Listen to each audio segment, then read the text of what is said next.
Welcome to the regular meeting of the Planning Commission for the city of Tascadero on Tuesday, March 21st. We're going to start out with the Pledge of Allegiance led by Tori Keene.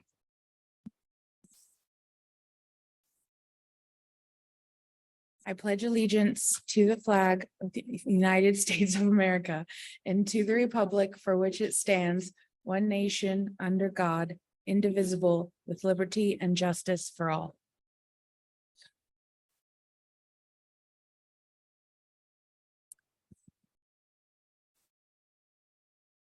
Thank you, Tori. Can we get a motion to approve the agenda, please? Actually need roll call first. Oh, sorry, roll call, please. Commissioner Anderson, Here. Commissioner Carranza, Here. Commissioner Heath, Here. Commissioner Hughes, Here. Vice Chairperson Keen, Here. Chairperson Vanden Eyck. Here. And for the record, Commissioner Schmidt is an excused absence, so we have 6 present and 1 absent. Thank you. Okay, can I get a motion to approve the agenda, please? So moved. I'll second. Commissioner Anderson, Yes. Commissioner Hughes, Yes. Commissioner Carranza, Yes. Commissioner Heath, Yes. Vice Chairperson Keen, Yes. and Chairperson Vanden Eyck. Yes. Motion passes 6-0. We'll go ahead and move into the public comment portion of the meeting, which is reserved for persons wishing to address the commission on any matter that is not on the agenda over which we might have jurisdiction. Speakers are limited to 3 minutes. And please state your name for the record before making your presentation. The commission may take action to direct the staff to place the matter of business on a future agenda. Do we have anybody that wants to make public comment? Okay, seeing none.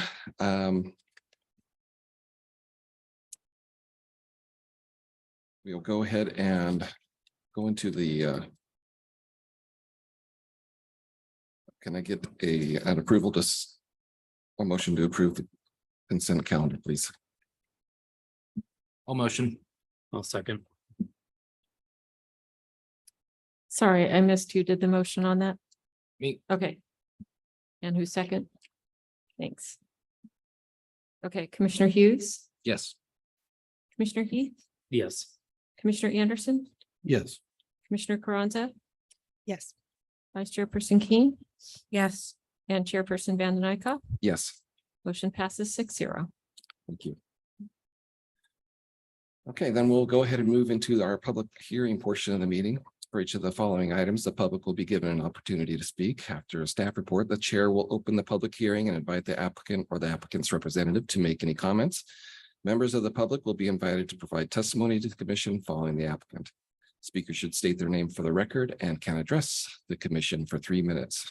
After all public comments have been received, the public hearing will be closed and the commission will discuss the item and take appropriate actions. First, our first item is the accessory structure at 6125 Conejo Road. And if I could get disclosures of ex parte, Victoria, No ex parte. Tori, No ex parte. Jason, No ex parte. and Randy, No ex parte. Greg. No ex parte. And I have none as well. So we'll go ahead and turn this over to staff for their presentation.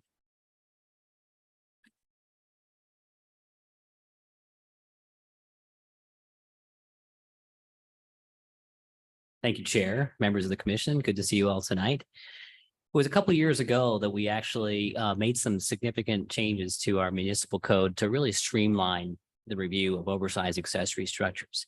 But we're still seeing a few of those get to planning commission when they don't quite make the findings that we set aside in our ordinance. And this is one of those tonight. Proposal here is at 6125 Conejo Road. And they're just over that size threshold that would be allowed to be processed through either a construction permit or an administrative use permit. So tonight we're going to take a look at that. This is the location. It's on Conejo Road. It's in the rural zoning district. I call it the residential suburban district.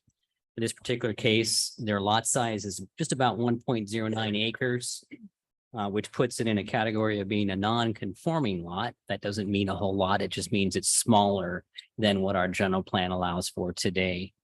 Just looking at this aerial photograph of the site, They've got a nice existing residence there on Conejo Road. There's an existing detached garage out back, and then they've got a nice level site where they want to put this proposed larger accessory structure. All in all, the proposal is just for this one-story metal structure for the storage of personal vehicles and equipment. As I mentioned, the zoning code limits accessory structures to about half the size of the primary structure. In this case, this thing's just less than 1,000 square feet at 988, but the house on the property is only 1,850. And the detached garage is 960 square feet that's existing on the property. So it's only about 63 square feet over the allowed limit without doing a conditional use permit. So just over the threshold, but we didn't have a way to avoid this process. So here we are, the Planning Commission. Now, we also have a set of criteria that we adopted. And one of those criteria they weren't able to meet, and that's the fact that it's on a conforming lot. This is a non-conforming lot purely due to size. We're actually going to be revisiting this criteria as we do some zoning updates this year to see if that's something we still want to retain. Because really what our effort is to streamline the review of these when the structure is not going to be a significant impact to the neighborhood. So in this case, minimum lot size in that area is 2.5 acres. This lot's just over an acre. It's legal non-conforming. Not a huge deal, except for any approval of these kinds of things. Again, looking at the overall site plan of where this is going to go. There is an easement that this property does gain enjoyment of to be able to access accessory structure in the future. Here's an example of kind of the proposed color scheme, although that's not this particular structure in that graphic image you see at the top. And then there's just an image of the property of the existing garage rear door. So here's the actual design plans. It's kind of flat elevation, so it doesn't look as exciting as it will in reality. But these are the front and rear elevations, peak height, all the way at the very top, about 19 foot. Couple overhead doors and a door, a person door on the side as well. And then a larger, much larger roll-up door, so you can fit larger equipment or an RV in this particular building. Pretty basic, pretty straightforward. There's the site, pretty level, clear site. Sure wish the weather was like that today. That's a beautiful day in that picture. We do have to go through every time we do a project like this that has discretion to it. We do have to do an environmental determination. In this case, it is actually exempt from CEQA. That's a good thing. It fits the definition of the small accessory structure. I do have the conditions up here.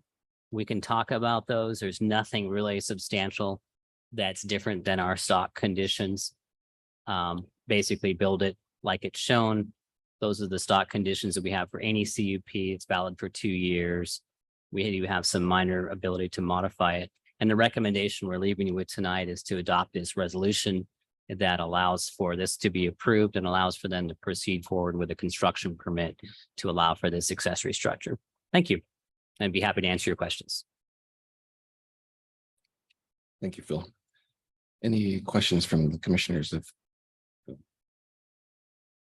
Well, I don't have any questions per se, but knowing that this isn't going to be inconsistent with the character and it's not even going to be something that is visible on Conejo, that's correct, right?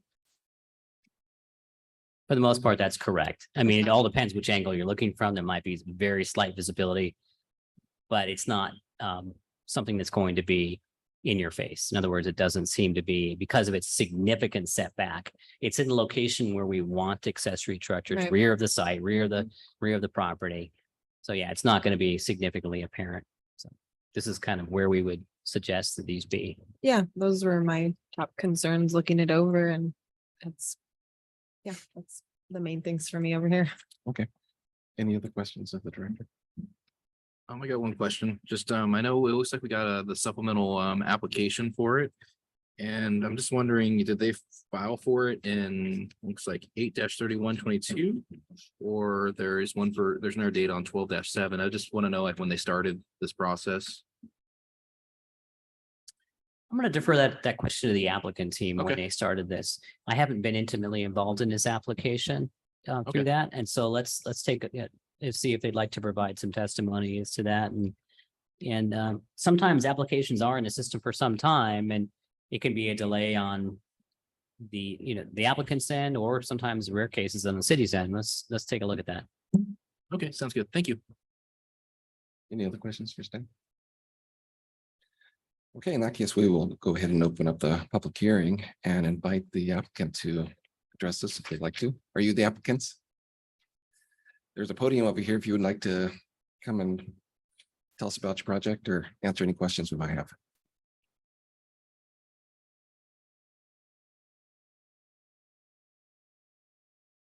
Come on up to the microphone. Yeah, Yeah, thank if you you. could, if you Perfect. don't mind, we have to record these meetings, so. Thank you so much. Don't mean to put you on the spot.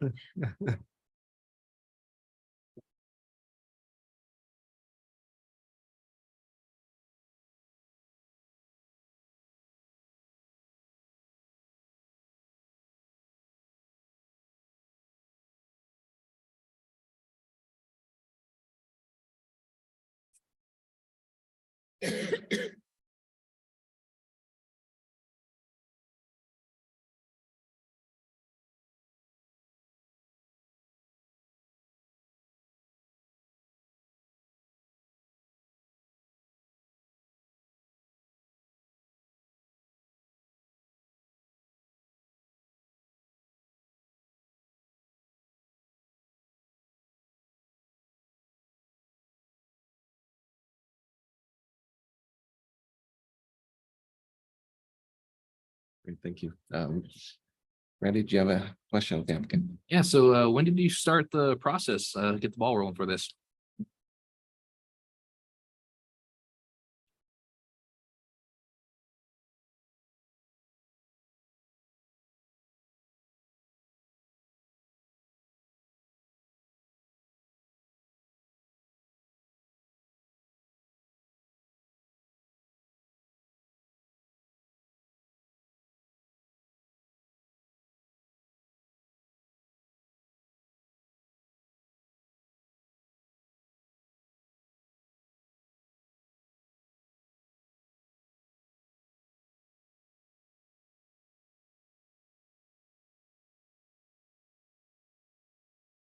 Great, thank you. Any other questions? Thank you very much. Anybody else want to? No, okay, we'll go ahead and close the public hearing portion of the meeting then and bring it back to commission for either further discussion or a motion to approve or motion.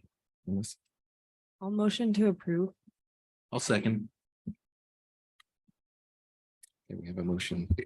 Sorry, I didn't hear who seconded that. Randy. Randy did. Okay, Randy. thank you. And actually, could you read the All right, The- you got it, and we got the resolution? Just the title page is Can fine. you put the Sure. thing on the screen? You Can you put the motion on the screen? Sure. Yeah, I found it on page 10 too. There you go. Okay, well, I, Commissioner Victoria Rose Carranza, approve to adopt the draft resolution approving the use permit CUP use 22-0117, allowing the construction of an oversized accessory structure at 6125 Conejo Road as conditioned. I'll second. Thank you. Okay, Commissioner Carranza, Yes. Commissioner Hughes, Yes. Commissioner Anderson, Yes. Commissioner Heath, Yes. Vice Chairperson Keen, Yes. and Chairperson Vanden Eyck. Yes, Motion passes 6-0. congratulations and hope you enjoy your project. And your neighbors too. Yeah, get going on that, okay? Yeah. What are you waiting for? They'll probably have to dry out a little bit before you get started. Drive safe home.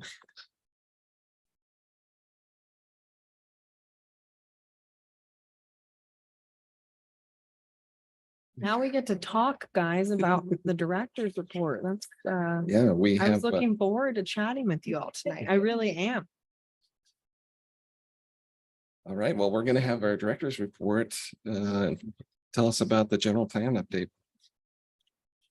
Finally, I've been telling you for weeks and weeks and months, hey, we're gonna be doing the general plan. Uh-huh. We're gonna be doing the general plan. Let's talk about the general plan. Here it is. Live and in person, the general plan. What does that mean? Well, it must mean a lot to our community. We actually have had some very successful outreach events. We've had some really good attendance. I'm just teasing. We've actually met with a lot of community groups as well. And I understand even you may have been interrogated by our consultant team or given the opportunity to give some feedback to them. So I'm going to kind of go through and I'm going to tell you a little bit about where we are right now. I'm going to tell you some things you already know about what a general plan really is and some nuts and bolts of it. A little bit's for the public and a little bit's for you guys.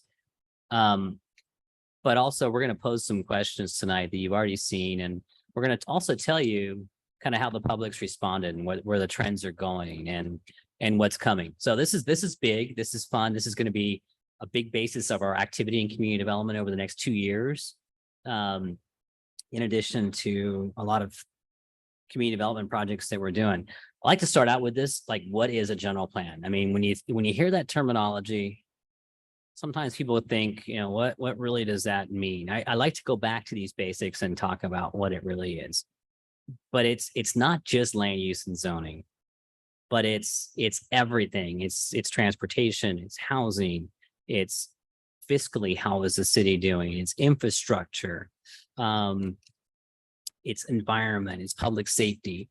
So when I talk about this with our city team here at the city, it involves our police department, it involves our fire department, it involves our public works department, it involves our finance manager, it involves our city manager, and every aspect of every person in the city. It's not just the community development department and zoning, although we head up this project because a lot of it does involve land use.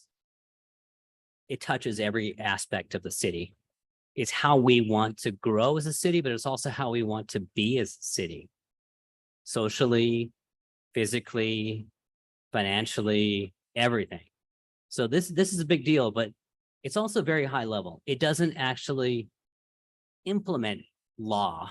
What it does, it sets the standards and policies for law, and the ordinances that we adopt, like the zoning ordinance and all the other ordinances that we have in our municipal code, are the ones that actually set the laws based on the general philosophy that's in the general plan. It's always good to understand that and kind of come back to that broad understanding of what this activity is and how broad it really is and why it takes us a couple of years to get there as we go through each section, engage the public with each section. And then finally, when we're done writing this whole thing, we have to write a whole environmental impact report about all the proposals we put into it. That's complex as well. This is what the state gives us right here in terms of what we have to cover in our general plan: land use, circulation, housing, conservation, open space, noise, safety, environmental justice, and air quality. What a lot of cities choose to do, and what we might choose to do, is they combine some of these elements into single chapters. They might put conservation and open space together. We might have noise in the safety section. We might sprinkle environmental justice all the way through everything. So we might end up with 4 chapters or 5 chapters, but all these topics have to be covered. Go for it, Victoria. Is water one of the elements that could No. be in there? It's one of the elements that we have necessary in life, but it's integrated into things like Mini Wachoni. infrastructure, which would be part of it'd be part of conservation, Okay. is where that would live, really. Talk about resources Mhm. and what we have in our community, and it also be in part of a land use discussion. Now, environmental justice, our city doesn't actually have to do an environmental justice element, and our city council said, you know, we don't need to do that because of our population characteristics. We don't meet that threshold, but we can do it if we so choose. Our city, I love the city map just because this is a base map. This is just how big our city is, and we're the biggest city in the Central Coast. Not in terms of population, obviously, or finances, but in land area. We're a huge city. I mean, we have a lot of mileage. We have a lot to analyze. But we kind of break this down when we look at this map, and only about half of the city is really in what we call an urban services boundary.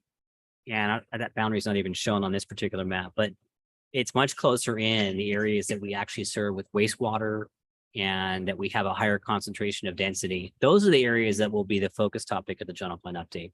The far west, we can't do much with it because it's built out and it's already a higher density than we'd like to see today in terms of being able to serve that area with fire services and wastewater services and police services and just access, but we still have to create policies that address those deficiencies. Wait, can you go back to that one again? Because I have a question. Yeah. Okay, so there's a dotted line on the south. Is the dotted line the city limits? Because that's what the key That is. dotted saying. line on the south is actually the city limits. And what that area is that you're looking at, that's in our urban reserve boundary, our SOI line, our urban reserve line, that's Eagle Ranch. And so do we have jurisdiction over that section? Partially, but not really. We're in, but we're not out. We're out, but Okay. we're not in. So here's what the deal is with that. So, okay, go ahead. It's in our planning area. It's in our sphere of influence.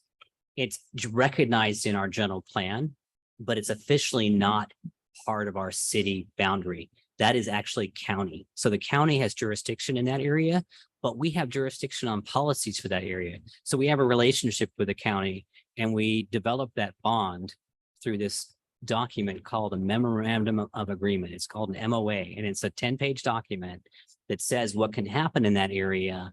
And each of us have to talk to each other before anything goes on over there. The intent is the city annexes that area and has it in our control. There's 452 lots already in that area that were created with the Atascadero Colony in 1913 that could develop with single family homes. And we don't want that to happen outside the city's jurisdiction because they're going to rely on city services like police, fire, water, and other things that are going to cost our community a lot of money. And so we don't want them to get permitted through the county get the fees, and us have the burden of supporting this. So right now it's kind of in limbo. As you may have heard a few years ago, there was an attempt to create a specific plan and annex the whole area in. They didn't complete it. They're talking now about annexing small portions of it. We still have to address it in a conversation and policy in our general plan, but it's technically not part of our city. It's part of our planning area. Well, I guess I'm just curious why it doesn't continue. I mean, I guess this is might be topic for another time, but that whole area to the southeast is also highly populated and relies on city services, but is not part of our sphere of influence. Correct. It's a bit strange that that's not part of our sphere of influence. Part of that was also subdivided early on, but it wasn't included as the original Atascadero Colony. It's strange. In 1913, when they created the Atascadero Colony, it had a different form to it. It included Eagle Ranch and some other areas, but for some reason didn't head down all the way to that Garden Farms area. That area is still considered Atascadero when people address their residences, but I think we bit off more than we can chew and we incorporated even in 1970. A lot more than we can handle. But this is kind of a challenge we're working with is Yeah. how do we plan for this area and not the areas that aren't included, even though those areas consider themselves Atascadero? I know it is a big question, and there's partnerships that serve those areas through mutual aid agreements for fire and police, but they're in the county. And yeah, if we were, for example, if we were to annex that whole area that's all residential there south of the city along El Camino Real, we would have to serve it with police and fire and all these other services. And we would never get the tax revenue to be able to do that because there's no revenue supporting land uses there, such as commercial land uses, nor is there a lot of development potential there. So that the revenue that comes in from property taxes, the majority of that is going to the county or in the state and the school districts. So it becomes an extreme burden for the city to grow and to take on more residential uses from a fiscal and financial standpoint. We already have much more than we can consume in terms of maintaining a healthy jobs housing balance. And that is probably one of the biggest topics in the general plan update. Yeah. How can we maintain a healthy jobs housing balance? How can we make our community whole by having things in here that serve our residents? And how can we have enough money to keep this working into the future as we continue to get demands from the state to implement additional policies to have more housing and to have more things in our community. So it's a balancing act. And if we were to grab more land in our city, it's going to make that more challenging unless that land can support jobs and commercial uses to offset that balance of the demand on housing. So Makes sense. it's a big fiscal discussion. Thanks for going on that tangent with me. No, that's what this is about tonight. So as we come across a topic here in the next few slides, stop me and let's talk about it. That's what this is about, is helping us understand it. And these pieces here in this next slide are some of the things that we're going to take into consideration for this update. We've already done the housing element, which is actually a big chunk of the general plan, and it's valid until 2028. So we're not going to renew that. So that'll just be pulled into it. A couple of years ago, we did this El Camino plan that was really a design plan that tried to look at how do we reduce urban sprawl of a 7-mile stretch of El Camino and make it more of, a friendly kind of design place. We did the Del Rio specific plan. We finally pulled Walmart out of the equation, and now we're seeing a new shopping center and some new housing and some things that'll be part of the consideration. We also have a lot of big projects that are moving forward. Barrel Creek, which you recently looked at, they're going to rezone a big part of their area, be a new neighborhood if they can survive the CEQA challenges, and Dove Creek as well. And so those things are all part of things we need to consider, in part of the big equation. Is Dove Creek and the southeast side of Del Rio still moving forward? We don't know. Okay, because that's the rumor that I had heard. Yeah, So that's one owner. They're Right. trying to sell some of those properties. There is different owners that are interested in acquiring all or portions of those properties. And they want to do some of the things that are consistent with what our general plan calls for today and what those specific plan calls for. We'll see. I really don't know at this particular juncture, but there's certainly interest, but not by the current ownership. got it. So on top of all this, we have a lot of new state laws coming down the pipeline again in the next couple of years, on top of the ones that we assumed in the last couple of years regarding housing mostly. We'll have to consider all those with our update. There's a lot of different economic and retail trends still happening in a post-COVID world. And we have significant infrastructure needs in our community. All of our freeway overpasses are jammed. And now the state asks us to look at, instead of traffic congestion or what they call levels of service, they're asking us to look at vehicle miles traveled. VMT is what that stands for. What does that mean? That means when we evaluate a project for the environmental impacts, we don't really get to look at how much congestion it might cause. Instead, we get to look at, is this going to cause people to drive less of a distance by having this project in our community? That's called vehicle miles traveled. So if we bring a project into our community that has more jobs, we assume they don't have to drive to San Luis or Paso to go to work. So that would be a project, for example, that would reduce potential VMT. The same as if we had a big job center here and we built housing here and people could live here and work here, that would be something that would reduce VMT. So that's a big part of what our next general plan is going to look at, making our community whole so people don't have to drive to either go do things or to go to work or to go live somewhere. Either way. We also have to look at the capacity of the things that we have. Our wastewater treatment plant is nearing capacity, needs reconstruction. A lot of roads to work on, especially in the last couple of months. What's happened? It's been crazy, the storms. And then the continued evolution of wild and urban interface fire risks are happening. Victoria. Yeah, I think this might be appropriate to just talk about it here with the bullet point right in front of me, the capacity of the existing and future wastewater treatment plant. So back in June last year, I was trying to find the newsletter so I can cite it, but as a citizen of Tascadero, we get these letters from the Tascadero Mutual Water Company. And so they're required to share by state law now about a certain chemical substance in the drinking water. And so we know it's existent, polyfluoroalkyl. And one of the things that when I did a little research talking to the chief operations director, I believe it's Mike, can't think of his last name right now, but you know, and work with him. He was just saying that, you know, it's like a two-piece thing because they're doing everything they can on their side with the most efficient and fiscally responsible thing to do is carbon filtration is what he was saying.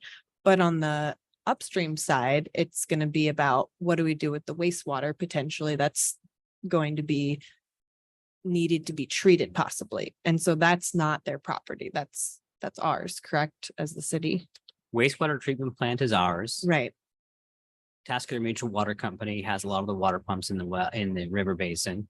Right. So it's two separate pieces of infrastructure there. Right, totally. And So- so I guess that's where my mind heads is like thinking Yeah. about, yeah, just that existing infrastructure and, you know, treating that further Yeah. as it's going downstream. And is that part of the equation? Yes. So now. Not just capacity for housing, you know, the actual actual substances treatment, in it. Yeah, actual changes in the way wastewater is treated before it's released into the river system. right. There's much higher standards these days than there Yeah. was just 5 or 10 years ago. And And in 20 Regional years. Water Board requires that we upgrade our plant to meet those standards in addition to handling additional capacity from additional users. So both those are factors and Right. those plans are being drawn up now, but it's a very expensive proposition. Of So course. it's something that's some years out, but we're going to get there. And we have to, Right. yeah. Yeah. We have to for the quality of our water, our drinking water, for the quality of the river system and the quality of Monterey Bay for that matter. Mhm. And how do septic tanks fit into that now and for future projects? So we have an area that's called our urban services line that's closer to our city core. Conceptually, everything within that area should be served by sewer. And outside of that, it's going to continue to be served by septic. They're not going to ever have access to sewer. We're not going to extend the boundary to which sewer can reach. Just can't do it topographically. So septic tanks will continue to be a big part of our community. And as time goes on, the difficulty of constructing new septic leach fields and tanks is going to be more and more challenging because just like wastewater treatment plants, the standards for septic tanks and leach fields is also dramatically increased to try and prevent nitrates and contaminated waters from getting into our groundwater system or our above water system. In times like we're having now, you would imagine there's got to be a lot of that mixture, unfortunately, of water that probably has higher nitrogen that's getting to our groundwater system, that's getting to our above water system. And that's not desirable, but there's a lot of old septic systems out there in the world that are, you know, on the edge of working properly. So that's going to be a constant physical thing. And that's something that we're dealing with on a daily basis in our department, failed septics, septic repairs, and regional water standards to repair and replace those systems. But it's going to continue to be a factor. So someone who's on septic now within that urban services line will have the option, like once we Well, get the water, there's some like how does areas- that transition work? Yeah, there's some areas in the urban services line that are still a great distance away from being able to reach the sewer system. So they're not required to hook up if they're too far away. The idea is that at some time in the future, they'll have infrastructure to be able to hook into. Not everybody, though, in that urban services line. Our urban services line is kind of our projected boundary at which we'd like to extend sewer to sometime. But if you're in the urban services line and you're on septic and you've got a sewer line in your street that you can hook up to, and your septic system fails, you're actually required to hook up to that sewer system instead of replacing your septic system. At one time, all of the city was on septic. And gradually, we've evolved.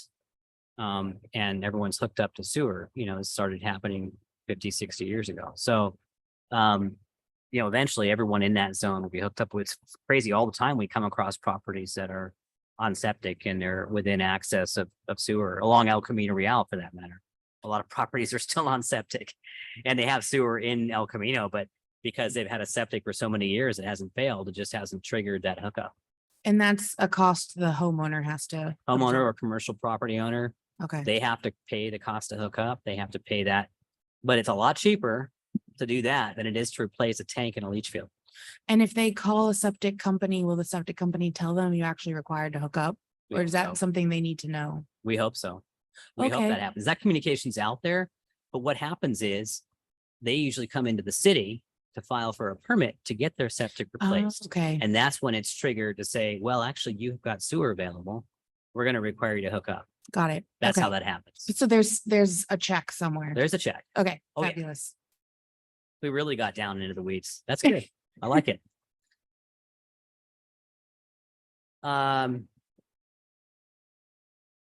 Project website, QR code. Lorelai, want to say a few words?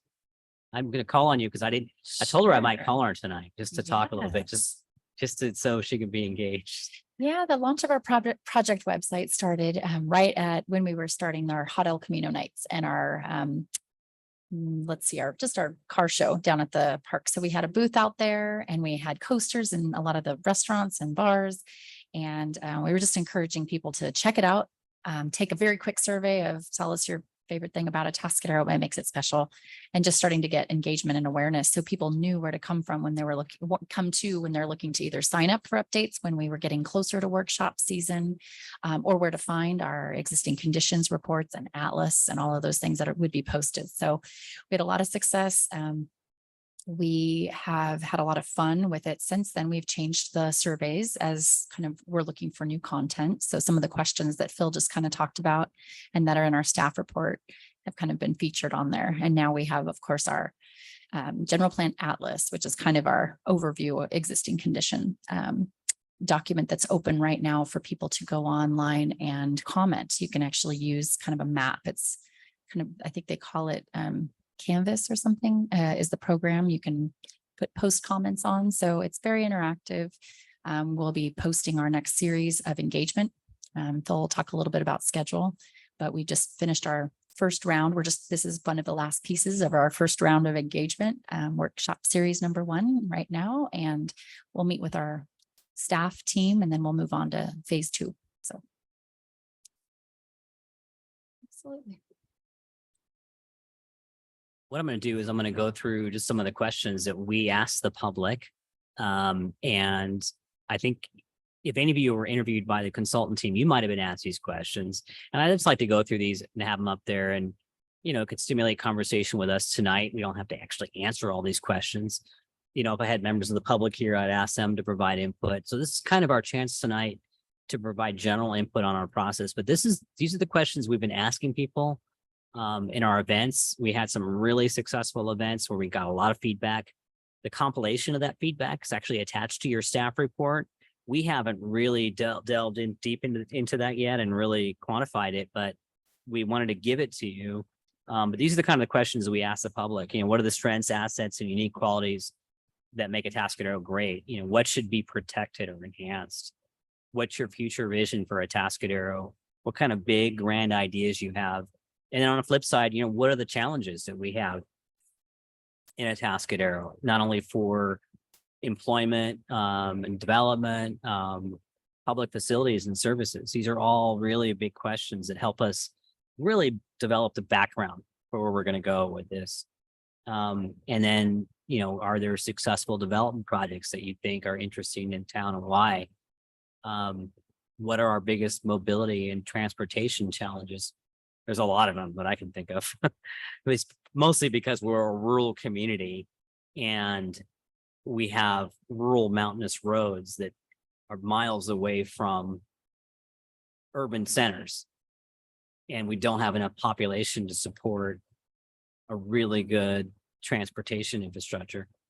That's the kind of comment I would probably put on that one, but You ever consider ziplining? I have a property that would be perfect for that. I've often dreamed about doing a zip line from my house down to my yard. It's like about a 50-foot drop. It'd be perfect, but I get too much speed and I would just rip right through everything. I know the west side is a great zip lining zone. There's also questions like who else should we engage? I mean, we've tried to think about that. And what other stuff should we talk about? So we can kind of talk about that a little bit. So I'm going to just pause here for a moment and see if there's any questions that arise from these particular questions that I just went through. And then I'm going to tell you a little bit more about where we're going. Thank you, Phil. It's fantastic that you're doing this. I really appreciate the fact that you're just so into it, you know? And you like really love your job, you can tell. I So spend thank you. way more time here than I do with my family. But that's what jobs are about, I Well, guess. We appreciate that. And it shows. I've always looked at Atascadero as that kind of, I moved here and it's a beautiful family environment, great place to raise your kids. You know, and I envision it as kind of a stay and play kind of area and a visit and pay kind of area. So we can incorporate people coming from other areas. I'd love to see people come from Paso Robles and just come and hang out for dinner and stuff and then go home, and we get that tax revenue for it.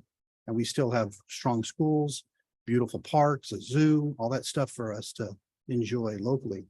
So I really think that studying on how we get from place to place, because Barrel Creek's going to be open and we're gonna have the zoo. I live right down the street from the zoo. It's really easy for me to walk there. But some of these, you know, centers are a little further than you would walk or bike. So having kind of a nice way of getting around in town for locals would be really great. Also thinking about events. You know, you have an event at the park or something like that. A lot of people would like to go there, but parking is going to be an issue down the road.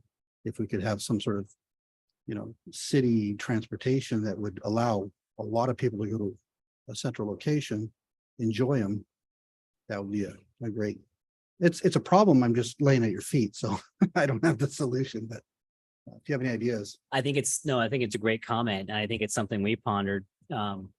When you've got, you know, a 7-mile long commercial corridor, and then you've got this big Moore Road corridor, and you've got miles and miles of West Side roads, you know, how do we get people to be able to, you know, get around without having to drive everywhere and do that?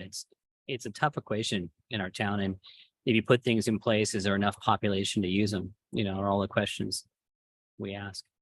Of course, it's not just the distance, it's also the topography. So if you like to ride a bike, but some of these hills killer unless you have electric bike, which I do now, and I ride my bike because like 15 years I didn't ride a bike because it was too hilly.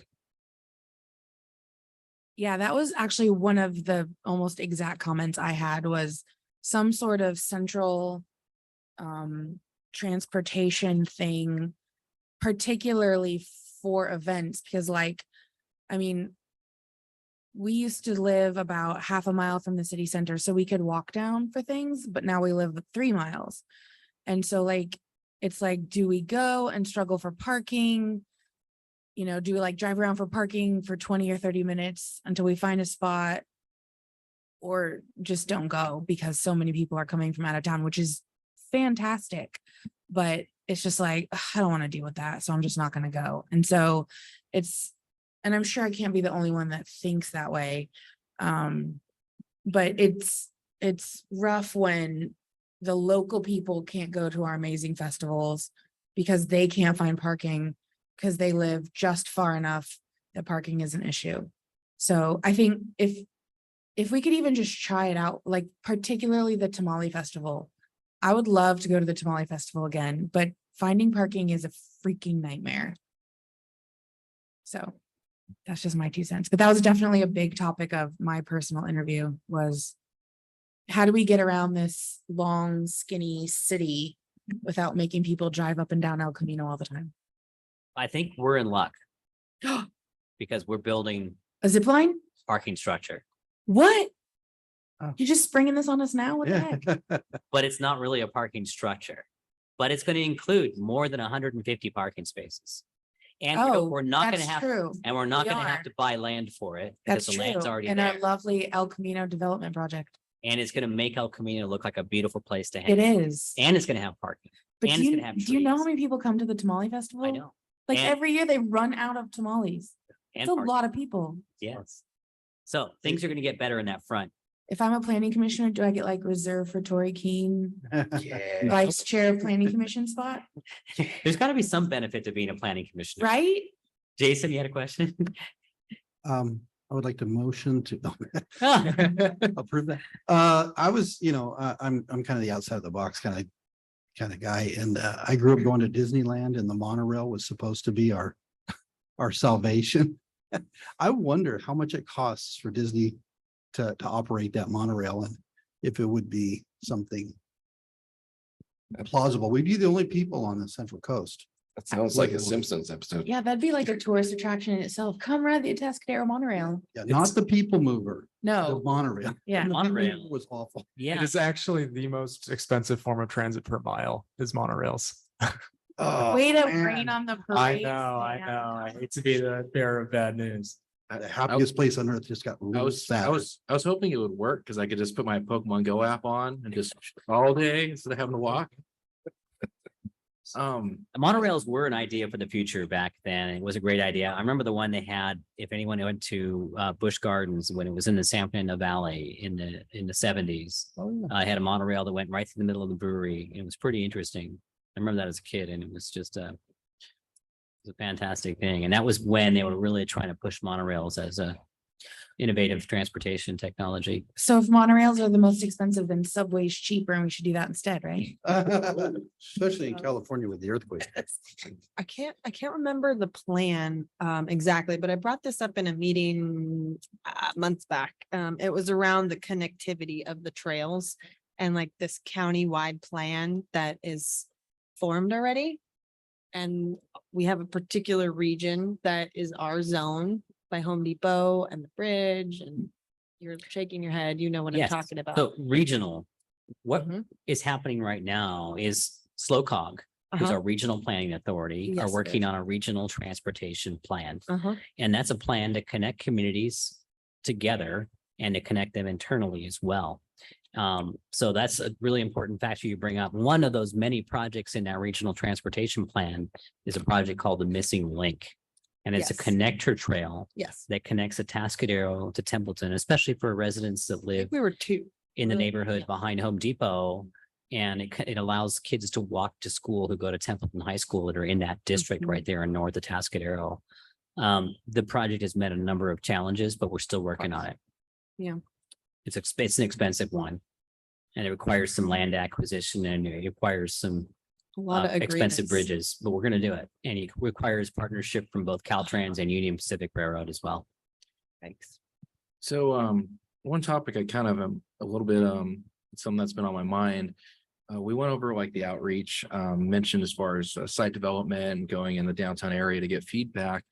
And it seems like, we've ran across a couple times on previous meetings where sometimes there's a disconnect with the more of the elderly population. You'll have someone who might have been here for 30, 40 years. And then you get development happening, and then that's our first interaction we're having with them. And they've been some pretty contentious, they've been some of the most contentious meetings that we've had. And I was wondering if there's any study as far as like the average age demographic that we're getting feedback from, and if there's a way that we can also try to make sure that we're including some of those ones that we might be missing. Great point. And I think that's what our team is striving to do, is to get as diverse feedback as we possibly can. And I think we do have some of that data, and we can share some of that.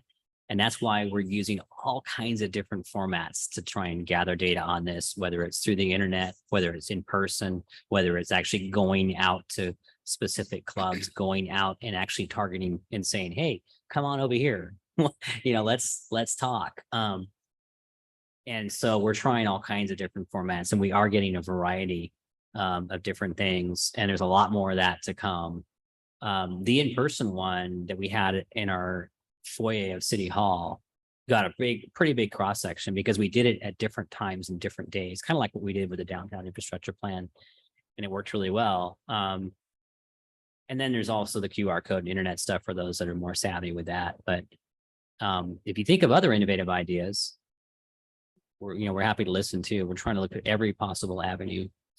One Is of the things we did as part of the overall open house forum is we had day one. It was a 2-day series, but the day one was more of the invitations to different types of groups. One of those was youth night from high school, reached out to leadership. We had community benefit organizations. So it wasn't the usual suspects. We reached out specifically to the Latino community, and we had downtown merchants and city businesses kind of hour or time with them. But one of the things that was really neat is the kids could come in and get their little stamp. We give them a coaster with the QR code and have them send it back for extra credit. I actually asked the teachers if they would incentivize, and we had pizza. So just things to do. And in our second series, we have a couple teachers. One of them's name is Mrs. Dunsmore, who's willing to, see if she can work it out where we can have kind of some charrettes and talk about the alternatives Those are and for elementary, with the right? community. Yeah, I mean, Yeah. usually I think I love that because they are highly capable. Those They fourth through are, sixth graders and especially. creative.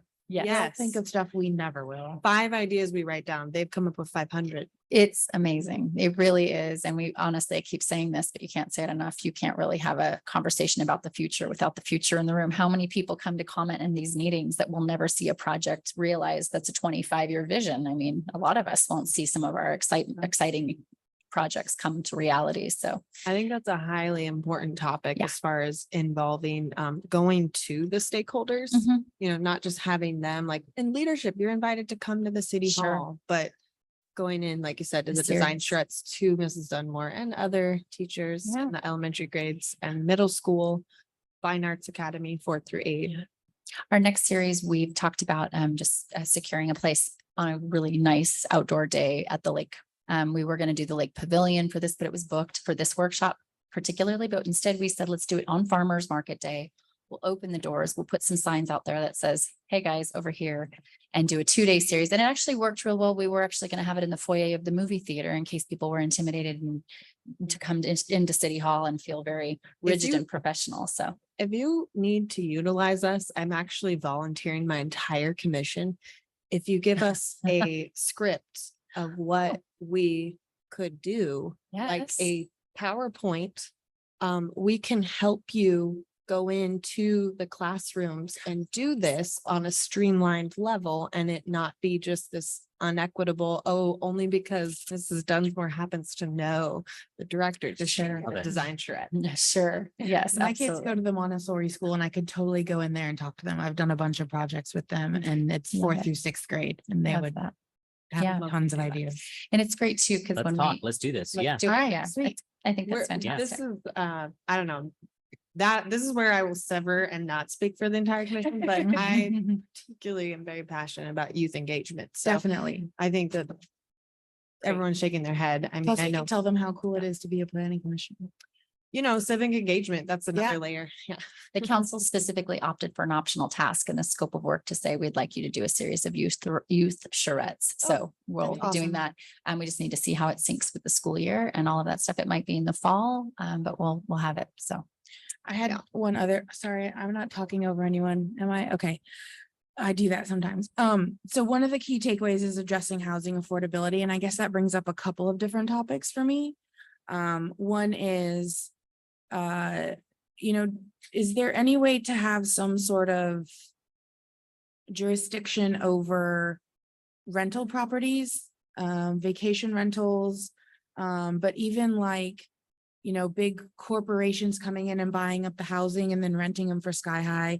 I mean, I remember my very first meeting, I was on the committee that approved the Paseo Oaks. And every time I drive by, I'm just like, oh my God, those houses are so cute. It turned out so great. But I was actually reached out to by a member of the community who was like, they're renting them. They're renting them for like $4,500 a month. And I was like, I remember them addressing that. Like, we want people to come in. We want them to be owner occupied. And I was like, great, I'm 100% for it. I want them owner occupied. Maybe it's just because I was just a sweet, innocent, new planning commissioner, but apparently that's not a thing we can do.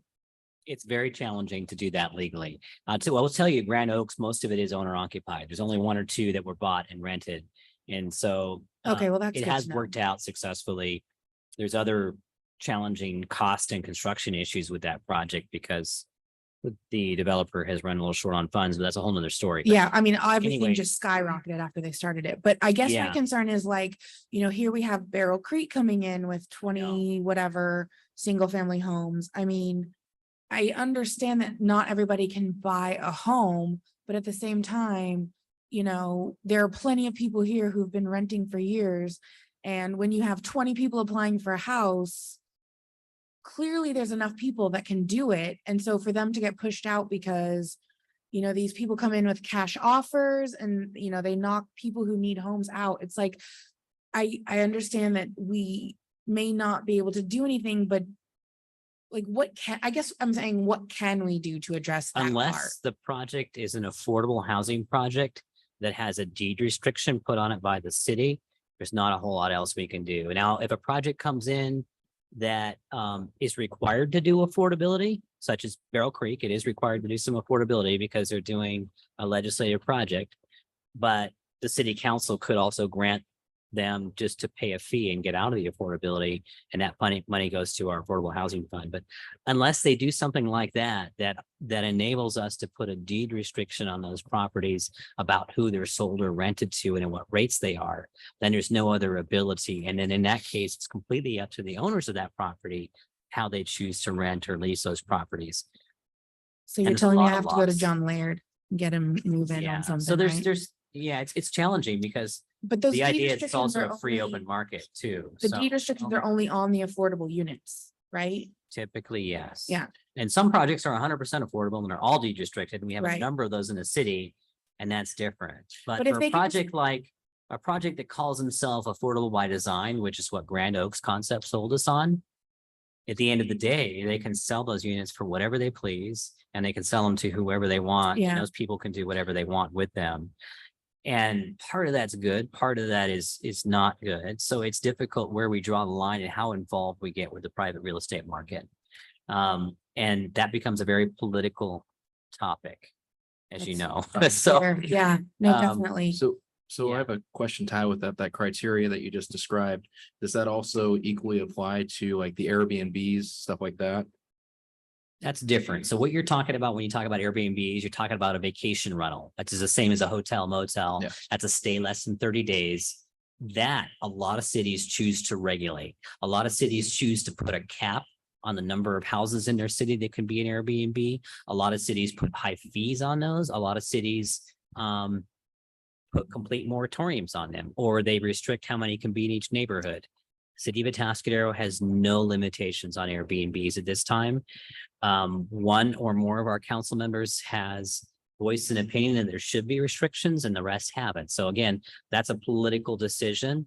The city of Paso has maxed out on the number of Airbnbs that they'll be able to permit. Therefore, we're getting a pretty high demand now in the city of Atascadero as that fills up and San Luis fills up and Morro Bay fills up. Although we're not a significant tourist community, so I don't know that that's going to get Yeah, out of control, but still nevertheless, we Yeah. see a lot of vacation rentals every week. And ultimately that could have an effect on two things, neighborhood quality and two, affordable housing. and the reason I'm asking is exactly what you brought up with Paso Robles, because I was watching real closely the housing market in that area. And pretty much before a house would hit the market, it was already sold with an over asking bid on it. And so I've kind of seen some of that demand also come in here. So I just was wondering what our city's stance was on it. So thank you. And so we don't really have a stance and we don't have any regulations. Do not. And so if that's something that this commission feels should happen, or citizens in this community feel should happen, that's something that's a voice to the city council if we think they should take action on that. But right now, we're at liberty to the council to make any decisions as to whether to do something like that. And if they decide to do something like that, they would assign a project to me as community development director to formulate a policy that would go into our municipal code, but right now they haven't. And if someone did have an opinion on that, they would go to the city council meeting and comment at the very beginning for the public comment when it's not on the They can agenda. do that. They can simply send an email to the council. They can simply write a letter to the council. They can simply voice their opinion, the council over the phone, or they can show up to a meeting. There's a lot of different avenues. They could even write me a letter.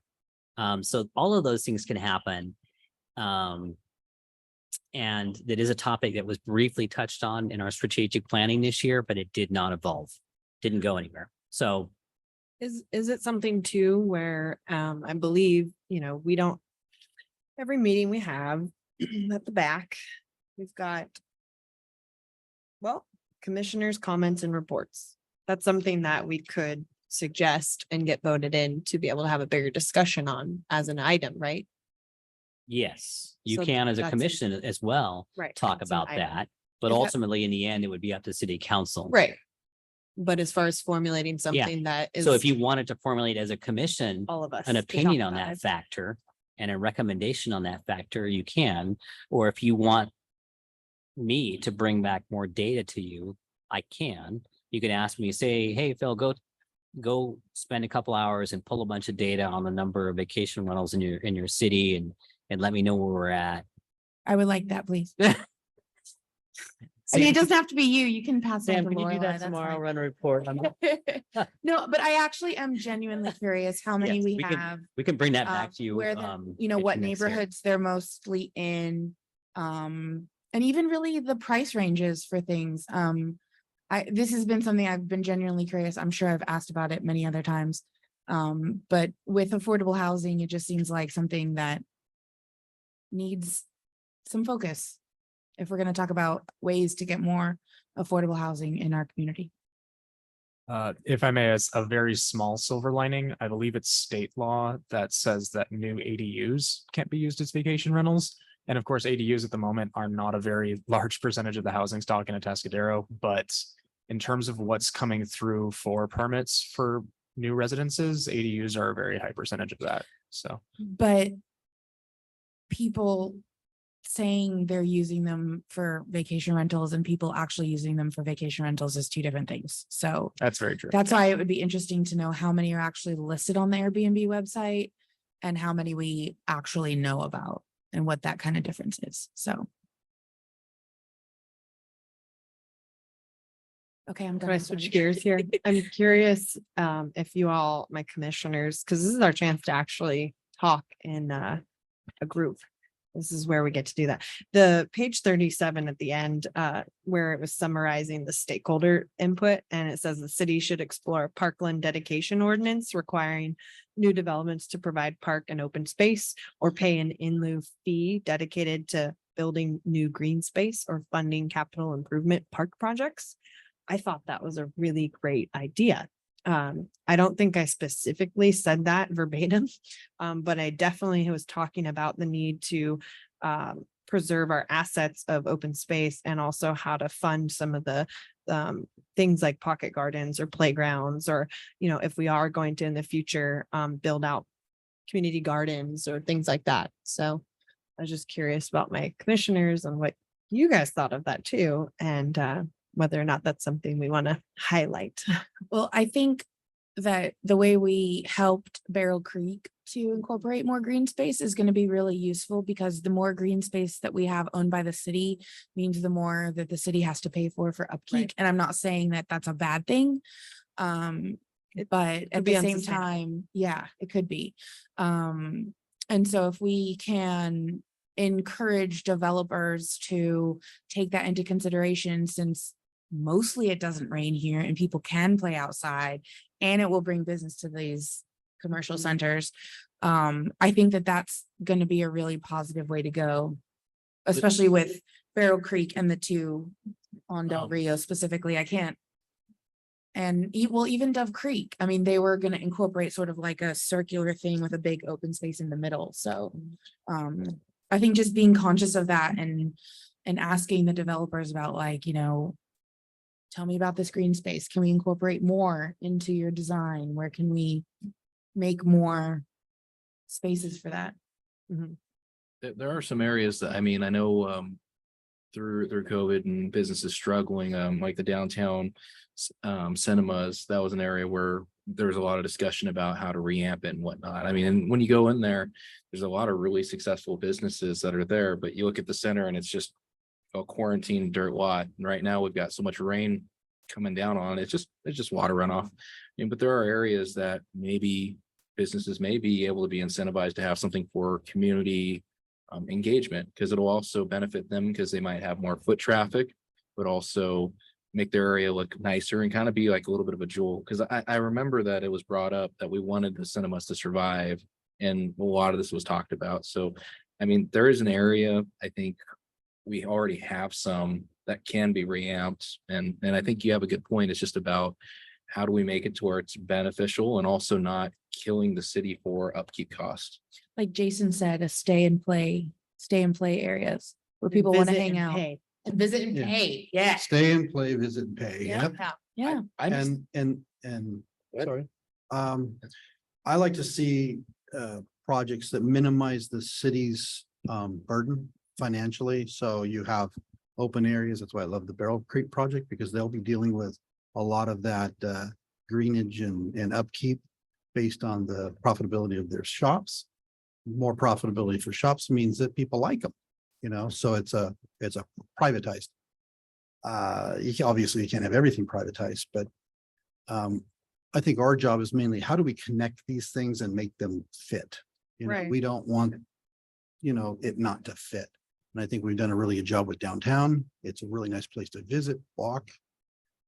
Even on days off, you can park over at the church and still walk through the tunnel, and it's a very short walk. There's a lot of hidden gems for parking, which I love. Don't tell anybody, Okay. because you walk go half a block and you got all the parking you want.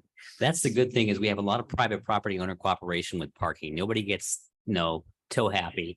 And you Yeah. can park on all these You don't private have little to lots have- and you can find creative ways to park. And I hope that continues that way. Absolutely. So I think that moving forward, we should just focus on how do we incentivize private investment in public space, so that we can continue that feel of, you're going to visit, you're going to have a nice time, you're going to leave your money behind. And then we have a nice community to live in. It's not a circus, so it's the balance. So. Great comments altogether, and just keep that conversation going. Heard a couple of points. One was on the parks and open space.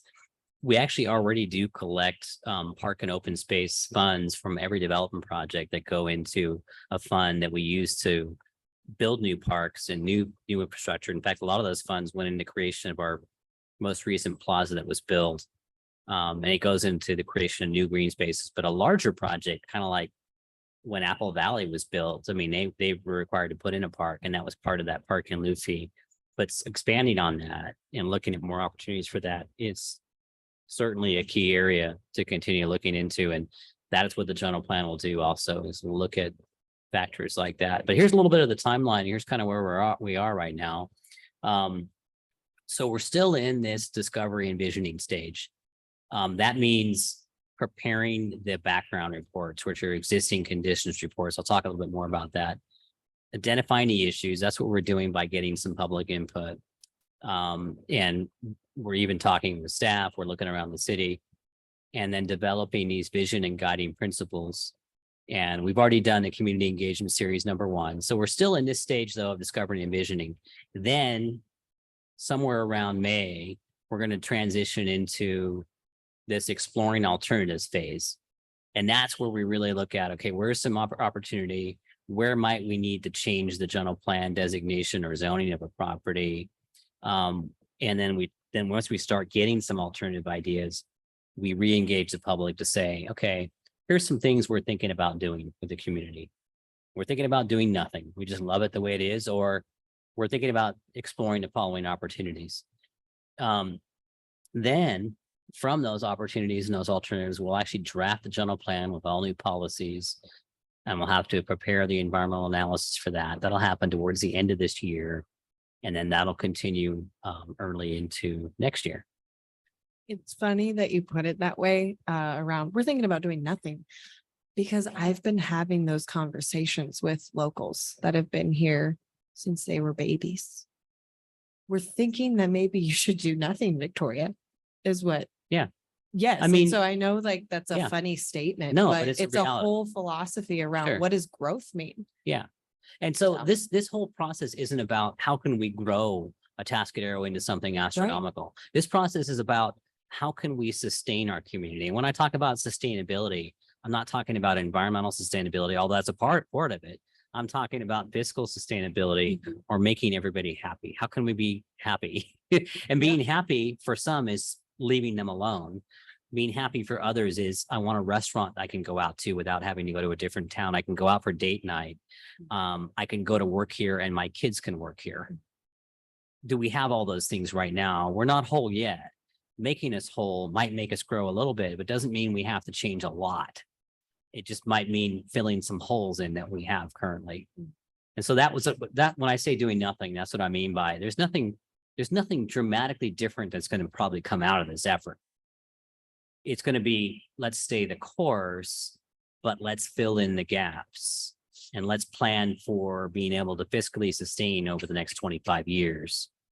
So that we can still be here through all of our challenges.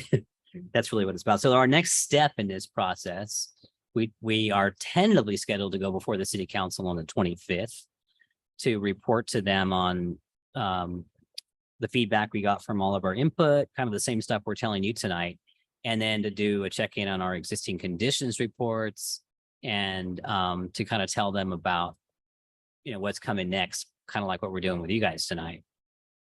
Our existing conditions reports that talk about what's on the ground today. We're working on those right now. We have a land use section, a transportation section, a finance section. We have a cultural resources section. We have mobility and transportation.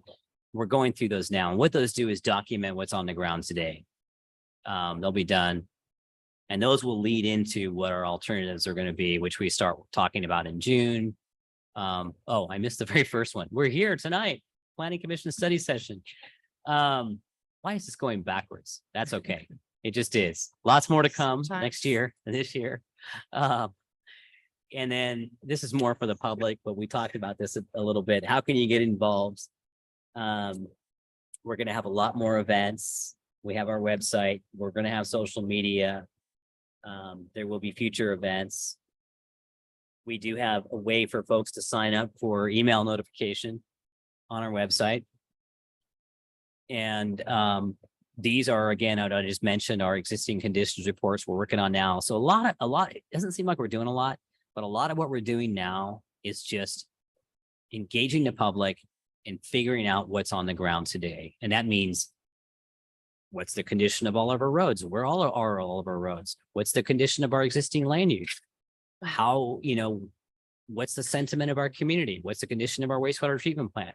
How many houses do we have? How many of this do we have? How many of that do we have? And all those sections right there create a big chapter. And we're building those and writing those right now. And they're a big background for the environmental analysis that we do. And they're the basis for what we might analyze for new policies. You had a question, Tori, and Victoria, both? Yeah, so one suggestion, it might be nice if people could sign up for SMS text notifications of when the next meeting is gonna be. Because I know I get a ton of emails and it's super easy to miss, but if I get a text alert, I just click one button and it's on my calendar. So that might, I don't know if that's easily. Do you know how to do that, Lorelei? Yeah, I second that. Like on the. Sam knows, he's the 2045.org upper one here. website. yeah, on the 2025, do you want to sign up for email notifications or text notification? Yeah. I know that would be way more convenient for me because I can just one click it on the link. We'll look into it. We have Yeah. a very savvy consultant team with MIG, and we'll note that as a different Yeah. method. I love it. Yeah, Give us a phone number. yeah. And it gets you a phone number. And then I just was laughing at your traffic thing because I don't know if I've told you, but I live on Traffic Way and it's really bad. And it's really full of potholes, a lot of potholes on Traffic Way. There's a name for that street. It's called Traffic Way. Yeah. And you it's decided full to of- you it's decided to full of live on pot- Traffic Way. Right, but I thought it would be good for traffic, like a smooth ride for all the traffic. It is not. It is full of potholes, Phil. Full of potholes. Just FYI. There is a new pothole By the ditch. every day in the city after these storms. There's so much water now under the asphalt, under the pavement. There's so many new potholes. Yeah, We're but this chasing is, them faster than we can. but this we is can my fix it. road. Remember, we were talking about like the benefits in- to being planning commissioner? It's Yes. Traffic Way. There's lots of traffic, particularly my I traffic. will I'm just dictate, saying. I will dictate your concerns to our Public Works That Director would be appreciated. tonight. I think will somebody text you. misled you. Yeah. No, actually, I was thinking of getting a bucket and going and getting some wet fill and then it rains. So I'm like, well, never mind. I won't do Which that. part of Traffic Way are you most concerned about? It's actually with the dip. Yes, the dip. Okay, right before the dip, Don't it's, try the dip at high speed. Anyway. Yeah, no, but seriously, right before the dip, there's a big puddle that's forming. oh, And it has been filled multiple times since January and it just keeps sort of eroding away, but it's particularly bad there. Yeah, it's dangerous. I really thought I was gonna pop a tire the other day. we do have a planning commissioner that knows a lot about road construction and city and public works issues. I mean, Ah, traffic but- way in general is very uneven and bumpy, but Yeah. that spot in particular, it's on the Okay, well, I'll make a note of that. south side of the dip. Yeah. Thank you. Along this project update slide, I'm curious about the environmental justice and equity element. I understand that it's not a required element for our city because of the disadvantaged communities and percentage. I was looking online with California and toggling over the county and looking at, in depth, the coloration of what we are. And I think Guadalupe is the closest to us that is barely under the qualification where they are not going to need to do any requirement either of that element. And with that being said, I think everybody can understand and agree that it's easier to prevent a problem than solve a problem. And so I know earlier I think we're alluding to that some of these element pieces that might not be required can be weaved in somehow to existing elements that are required. So could you maybe elaborate on how Yes. that piece might So fold in in? fact, we're doing some existing conditions analysis about environmental justice and equity in our area, Mhm. which could result in some policies that speak to that. And right now, though, the council has said that they didn't want to include that element if they didn't have to. Right. But there's no harm in weaving some policies that are associated with that into some of the other chapters. Are there some examples that are being talked about currently of what that could We look haven't like? gotten to that point yet. Okay. And so as we talk about alternatives, that'll be the discussion. We talk Well- about the format of this whole document. That'll be Yeah. the discussion, but And right maybe now, even questions that you would want input on asking stakeholders that involve this piece? yes, and I think it's up to this planning commission too, to provide direction. Should we dive further into that voluntarily? Should we be proactive in that arena? And should we tell the city council that that's what you want to do? And you want to weave that into other components of the general plan, even though it doesn't have to be a standalone chapter. I think that would be personally the move I would go with, is recommending to the city council that we weave this into elements that are required. And I'm not attached to that. It has to be its own element, especially if it's not required. And I get that it might look pretty as its standalone thing, but it also can be an extra hundred to thousands of dollars. So What is the definition of environmental justice and equity that we're working with? Well, Like, what does that encompass? in general, environmental justice means, the folks in your community that are the least privileged will live in the least desirable portion of your community closest to factors of brownfields or along the tracks, or for example, in a high traffic zone or an area that has poor soil or other factors. It is a significant issue in much larger towns, and there's been substantial lawsuits in the past, such as Kettleman City and things like that, that are major environmental justice sites where you've got toxic waste dumps and you've got a very low income community that is underserved, and they're in a poor environmental location because of that. That's generally what those policies are designed to protect. And it's also equity and social equity and making sure that all citizens have access to the same rights and housing and job access and transportation as everybody else does. That's what those issues generally tend to cover on a broader basis.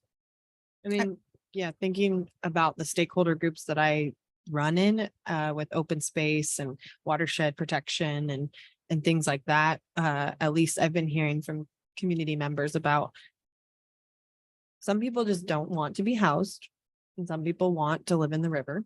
But other people can't even legally park alongside a street with their RV, and they can't live anywhere. And then we also are upset about fecal matter in the river.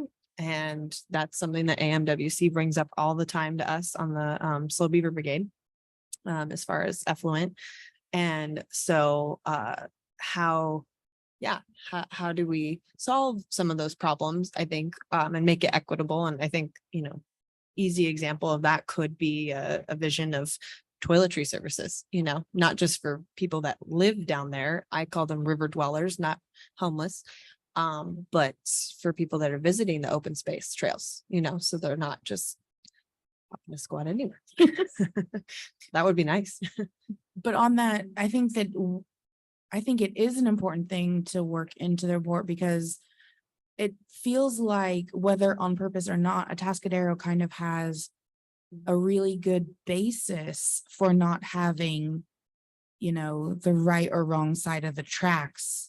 I mean, like, you can't go to a part of town and be like, oh, that's where all the poor people live, I mean, we've done a good job of spreading things out. Like last year when I was looking for a house, I mean, there were different sizes and amounts for houses all over the city. And there wasn't like, well, I want to live in this one area because that's the affluent level. And so, like I said, whether that was on purpose or by accident, we sort of already have that basis for at least that part, where I think it's something that we need to make sure we're continuing and not disregarding, because we have been kind of doing that already, It's a little And bit by so, accident. Yeah, yeah. it's kind of happened that way. And, which is we don't great. have, Like, what a happy accident. I know, and we don't have a significant, what we call a disadvantaged community. We don't have that status, which on the flip side, we don't qualify for a lot of grants because of it. But it at the same time, yeah, we don't have from a land use perspective in this arena. But oh, something changed with my microphone. Oh, well. So anyway, it's a good discussion. Yeah. There are some areas too where we could probably look more into maintenance. I mean, the lake park, those front bathrooms, they're like always closed, they're always flooded. There's a lot of issues there. It's like we have the utilities and everything there for something that's functional. And I know there have been certain issues there, but that's also one of those things where it's like we are paying for the upkeep on that. And maybe that some like reamping some of that stuff might actually be a easy solution in some of those areas. Yeah, there's a lot more technology now than there was when those were built. And so there may be something that we can do to make them actual functioning for people with children who are at the park. Well, you go in there and they have like the lock grates and you're just like, okay, I feel last time I remember this, I was in like Alcatraz on a school trip. Yeah, and they're So, always, there's never any soap, there's never any toilet paper. It's just a room with some toilets in it. Another one for Nick's list. I'll put it down. Yeah, put that on. Where is Nick? he's hiding. He probably didn't want to come. He's like, oh God, they're gonna just. But yeah, and I think there's been a conversation about, I mean, we're sort of in the weeds again, but there's been a conversation about like bathrooms for sunken gardens. I mean, where are you supposed to go to the bathroom? And Actually, City Hall is the public bathroom for Sunken Gardens Park. We have it open all the time for that reason, except at night. And right. that's why it's open late for farmers market, our City Hall lobby. So Oh, that's good to know.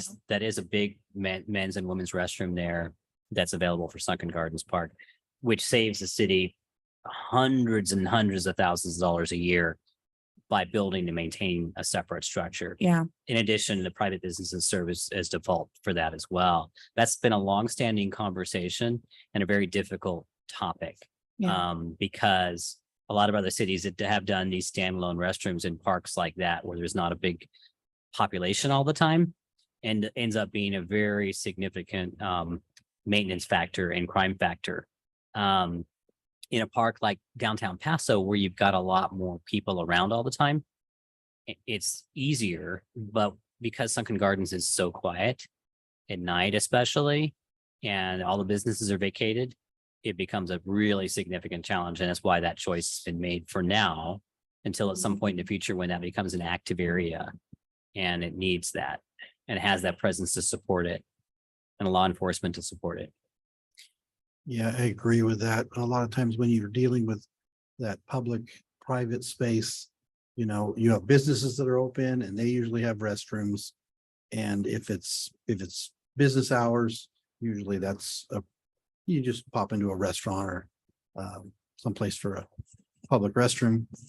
I think the homeless issue brings extra layers because we want facilities, but at the same time, it's very expensive, and providing those facilities actually encourages the congregation and all the crime that goes along with that kind of stuff. So we really got to think long and hard about that. I think the city hall being open is a fantastic solution. Mhm. Let's see what else we have to tell you. That's pretty much it. That's our last image. We're going to continue reaching out to the public. We're going to continue our existing conditions. You're going to come back. You're going to see us back again in a few weeks. We're going to be at the city council. You're going to start seeing some actual written documentation here soon. The next thing you'll see is our existing conditions reports. And then a couple of months later, you'll start seeing our alternatives discussion. And that's the most important part to become engaged, because that's where when you hear the word alternatives, that means we're actually talking about what we want to do with our future and what alternatives there might be for that. So anyway, that's it for me. This is an open conversation. It's going to go on for another year, and more to come. It was really exciting for Yeah. to talk about, especially the youth engagement pieces. So I'm looking forward to seeing the request for engagement with the commission. You're like, oh, yes. Were there really fortune cookies with that inside? We should have brought some for you tonight. We have a whole bunch and they're That's- still fresh. Amazing. I So love that. That's so if you cool. hang on for just a moment at the end of the meeting, we'll send you home with some tonight. For cookies, yeah. Yeah. I'm still waiting for the brown butter. Brown butter is here in Atascadero right now. So we still haven't got our cookies. I don't see any cookies. I know, neither have I, You're because just, it's just a factory. you're just teasing us with fortune cookies and brown butter cookies. But I'm gonna give you some fortune cookies tonight. Okay, All right. I think that Phil got all the cookies when he made them get rid of the pallets. I think that's what happened. But I do have some good community news. I saw up off El Camino right across from the Thai Elephant, there's an Azteca Mexican little taqueria market going in. And I am super stoked on that because if I can buy a pastor by like 20 pounds at a time, I'm good. Wow. Yeah. There's Is it- already one of those at the old Tasty Freeze by, it's a great one. I go there, you can buy bulk meats Yep. and you're gonna have a taco party, that's the spot to go. And they even make homemade tortillas. See, Fantastic. but we can always use more. I know. Always use more. Another one is great too. Yeah, I love it. Phil, has there been any movement on like the Kmart Plaza? No, Okay. should I just say it bluntly? It's a little bit of a frustration. Lorelei and I have both worked diligently to push for something to happen there. The property owner, his name is Jeff Mayhew. He lives in Orange County. Phone number? Please, No. all of you give him a call. Right now, he is planning to do basically a new shopping center there. He has been talking to us. He's been engaging with us. The But street trees are timing for him beautiful. is not critical because Kmart is paying their lease. So he's getting paid a lease on a vacant building. Right now, I will tell you, a report to you, though, we are getting complaints from the tenants of those properties because of significant leaks and property maintenance issues. That's something we're actively pursuing right now. It's a very difficult situation because we're dealing with a basically vacant shopping center. Tenants are beginning to leave, obviously, because there's no synergy, there's no maintenance, and you have an out-of-town property owner who's collecting rent from a major business right there. So there's not a lot of motivation. We're hoping that we can incentivize or enforce something to happen here soon because we feel like we're being held hostage as a city. But we're engaging the property owner on a weekly basis. Jeff Mayhew, you say, in Orange County? Yes. Okay. Strata Properties. You putting out a hit or something? Sorry. So that's fantastic. So Like to ask lots of questions. I do. feel free to give him a It's good. call. Either- Nice fellow. Or we put them on. the Nothing list. bad to say about him, but we hope something happens with that center. Agreed. I can't even ask you about Taco Bell anymore. It's Um, open. Can I ask something that's not on this topic? Okay. There was one email and then I searched the name and I found a few emails. And so I just wanted to report to the commission that I called Miss Twyla Martin back. Don't know if anyone opened those emails and saw her videos or pictures of all the flooding and whatnot.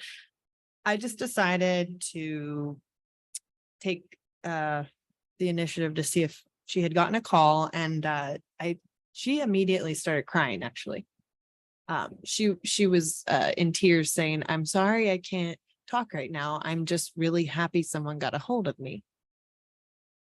Yeah, and so I guess she has she's just been kind of beside herself. And she did say that mid-February, the city manager and the city clerk came out and visited the property, but that's the only engagement so far. So I think if we could nudge Public Works to give her a call back, that would be helpful. And I didn't know. They've been out several times, actually, and the city, like you said, the city manager, and Yeah. city clerk, and February. Nick's been out. And it's a difficult situation. Right. She was I saying think there's an accusation that the design of the road is causing damage and flooding to the property. she does um, suspect that. And the fact is that this is a very, very significant, very unusual year. And a lot of properties are flooding, a lot of landslides are happening, a lot of trees are falling. We're getting a lot of blame for a lot of it, Right. and it's the force of nature. Oh, And yeah, we start it's a talking. very unusual year. And so that road did get repaved, but it really didn't get changed much. And so it's easy for someone to say, hey, you repaved the road and now all of a sudden the drainage is different. Well, the drainage is different because we're getting 2 to 3 times the amount of rain that we've ever had. And everyone is flooding. My Right. property is flooding. Right. Neighbors' properties are flooding. It's really unfortunate. We have been out to that one. We have been out to 500 others. Right. And we're stretched extremely thin. Mhm. And it's not a good situation and we feel terribly for her. Yeah. And we're helping in every possible way we can. And we're guiding people to the readyslow.org website. We're guiding people to FEMA for help. But in most of these cases, it's not the infrastructure that's causing the issue. It's the extreme weather. And it's a challenge. It's a very Yeah. significant challenge. The last big storm that we had, in my neighborhood, we actually had FEMA driving through and they were doing outreach, giving forms. And what they advised me was if your property had damage, make sure you file a claim with your insurance. And then once your insurance, if they deny it, then it makes it easier for them to follow up. But they're actually doing full on outreach, which I've never seen Mhm. before. So hopefully Yes, they do. FEMA was in the city today, actually meeting with our city manager and our mayor, and they were on site and touring the city again. So this is a substantial disaster. We've had Mhm.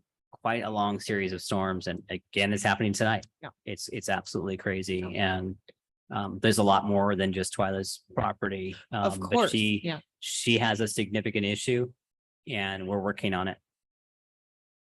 Did I mention potholes? Yes. Okay, just checking. Potholes near the dip. You know, I on gotta bring in Traffic the Way. levity.